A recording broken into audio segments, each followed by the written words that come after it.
bro told you that. Some of the craziest conspiracy theories you've ever heard weren't theories at all. They were real. Starting with MKUltra, America's secret mind control project. It's the early 1950s. The Cold War is in full swing, and the CIA is terrified that the Soviets are perfecting mind control. So naturally, America decides to beat them at their own game. Enter Project MKUltra. On paper, it was a behavioral modification program. In reality, it was a government-funded descent into some of the most disturbing experiments ever conducted on human beings. Funded by the CIA and overseen by chemist Sidney Gottlieb, MKUltra's goal was simple but horrifying. Figure out how to control a person's mind. The methods? Think LSD slipped into people's drinks without warning. Hypnosis, sensory deprivation, even electroshock therapy dialed up way past medical standards. The worst part? Many of the victims didn't even know they were part of an experiment. From prisoners to hospital patients to random citizens at bars, the CIA treated Americans like lab rats in their quest for psychological dominance. The program ran for 2 decades, hidden behind fake front companies and bogus research grants. It only came to light in the 1970s, after a congressional investigation revealed 149 subprojects spread across 80 institutions, including universities, prisons, and hospitals. And when the details surfaced, the American public realized something chilling. Their own government had been willing to destroy lives, in secret, all under the banner of national security. But MKUltra isn't just a dark chapter in history. It leaves us with an even scarier question. If they were doing this 50 years ago, what are they willing to do today, behind closed doors? If MKUltra proved the government could play God with your mind, Tuskegee proved they were willing to gamble with your life. In 1932, the U.S. Public Health Service, yes, the branch of government designed to protect Americans' health, launched what they called a study in Tuskegee, Alabama. On paper, it was supposed to examine the natural progression of syphilis in black men. In reality, it was one of the most horrifying abuses of medical trust in American history. Here's the setup. 600 African American men, most of them poor sharecroppers, were told they were getting free health care. Out of those, 399 had syphilis. But instead of treating them, doctors decided to watch them die slowly. Even after penicillin became the standard cure in the 1940s, the researchers deliberately withheld treatment. For 40 years, these men were lied to, manipulated, and kept sick, just to satisfy the curiosity of government scientists. Think about that for a second. Imagine going to the doctor, believing you're being helped, when in reality, you're being studied like a lab rat in a cage. The fallout was devastating. Dozens of men died. Wives were infected. Children were born with congenital syphilis. And the only reason the public even found out was because a whistleblower leaked the story to the press in 1972. When the truth came out, America was outraged. The experiment became a symbol of systemic racism in medicine, fueling mistrust that still lingers today. In fact, you can trace some of the skepticism about vaccines and doctors in black communities back to Tuskegee. Because once you know your government is capable of sacrificing your life for research, why would you ever trust them again? But as horrifying as Tuskegee was, it raises another question. If this was happening in plain sight, what was happening in the shadows? If MKUltra and Tuskegee were about what the government did, Operation Northwoods is about what they almost did. Flashback to 1962. The Cold War is boiling. Fidel Castro is running Cuba, just 90 miles from Florida, and Washington is desperate to get rid of him. The Joint Chiefs of Staff, basically America's top military brass, come up with a plan. And when I say plan, I mean one of the wildest, darkest proposals ever put on paper. It was called Operation Northwoods. The idea? Stage terrorist attacks against American citizens, then blame them on Cuba. The proposals were jaw-dropping. Hijack planes and crash them. Sink U.S. Navy ships. Blow up buildings in Miami.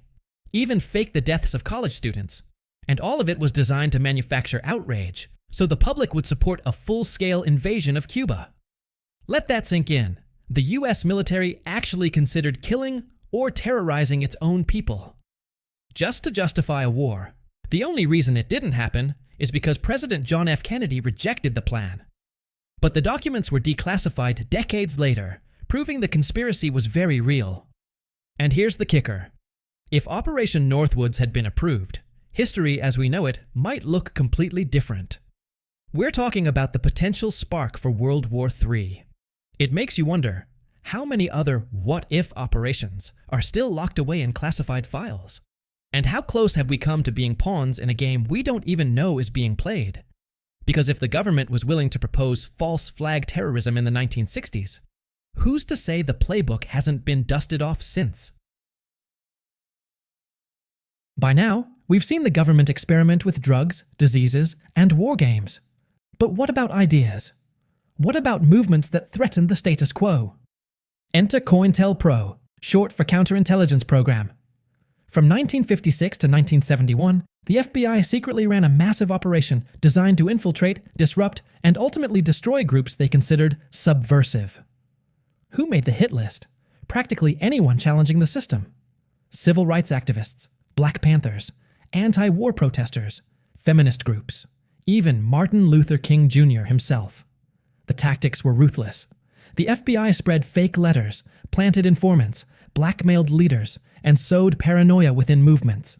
They mailed King an anonymous letter, encouraging him to commit suicide. They stoked rivalries to fracture organizations. They weaponized the press to turn public opinion against activists. And all of it was done under the banner of national security. What makes COINTELPRO chilling isn't just what they did, but what it revealed. The FBI wasn't just fighting crime, they were fighting ideas. Ideas that challenged racism, inequality, or US foreign policy. It wasn't exposed until 1971, when a group of activists broke into an FBI field office in Pennsylvania and stole documents. Imagine that, regular citizens uncovering one of the biggest domestic spying scandals in American history, because the government wasn't going to tell us. When the files went public, it shattered trust. People realized their own government had treated democracy like a chessboard, moving pieces and silencing voices whenever it felt threatened. And it begs a haunting question. If the FBI once considered Martin Luther King Jr. a threat, who might they be targeting today? So far, we've seen government conspiracies. But what happens when corporations get in on the act? Welcome to the story of Big Tobacco, a conspiracy that wasn't about secret files or shadowy operatives, but about slowly poisoning millions of Americans while pretending everything was fine. By the 1950s, medical studies were piling up showing cigarettes caused cancer. The tobacco companies knew it. Their own research confirmed it. But instead of telling the public, they launched one of the most aggressive disinformation campaigns in corporate history. They hired scientists to create doubt. They funded fake studies to muddy the waters. They bought ads with lines like, "More doctors smoke Camels than any other cigarette." They made smoking look glamorous, safe, even patriotic, and behind closed doors. Leaked memos revealed executives knew exactly what they were doing. In fact, one document literally said, "Doubt is our product." That was the strategy, not to prove smoking was safe, but to keep you questioning whether it was really dangerous. The result? For decades, Americans puffed away while lung cancer rates skyrocketed. By the time lawsuits and whistleblowers finally pulled back the curtain in the 1990s, the damage was irreversible. Millions were dead, billions in profits were made, and the truth was undeniable. The companies had lied to protect their bottom line. Big Tobacco wasn't just a business. It was a conspiracy in plain sight, one that thrived because the lies were wrapped in glossy ads and smooth-talking PR campaigns. And if corporations could hide the dangers of cigarettes for decades, what else could they be hiding from us right now?